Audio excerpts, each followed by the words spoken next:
I feel like if there's a way to make a deal happen, any way to make it happen, I'll find a way. Yeah. And I've closed more loans lately that other mortgage lenders had problems getting loans done. Right. And tell me about this other deal that you just had. So a FHA. client, it was a realtor that gives me business, had a client that was pre-approved, but they wanted to stay with their mortgage guy, which I totally get. You know what I mean? And as soon as they got an offer accepted, they found out they had to pay a car loan off, all this other stuff, and bring like $80,000 to closing. So I did an FHA loan for them that had to bring $39,000 to closing. They were going to back out of the deal because they didn't have that. $81,000 would have wiped them clean.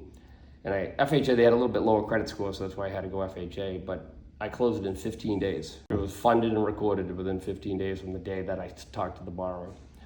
It was a 21-day close, but I already got into it a few days late, so I had to move quick. And to be honest with you, the realtor, the listing agent, already told her broker about me and said they couldn't believe they even closed an FHA loan that fast. But I also got their payment much lower, saved them $40,000 as far as cash to close because they didn't have to pay a car loan off. But I could tell you millions of stories like that. There's a lot of, I feel like I've closed a lot of loans that other people haven't been able to figure out. I've been doing it 27 years. I've closed well more than 3,000 loans in my life. And you're saying you can close faster than banks? I feel like we can close faster than anybody. You know what I mean? I mean, I closed an FHA loan in 15 days. So obviously too, in LA County, as you know, you got to sign documents, then it has to record the next day, and then, fund the next day and then record the day after that in LA County. So essentially you have to, on a 15-day closing, I had to have the loan cleared to close within 12, 13 days to get documents signed in time, which I did easily. You know what I mean?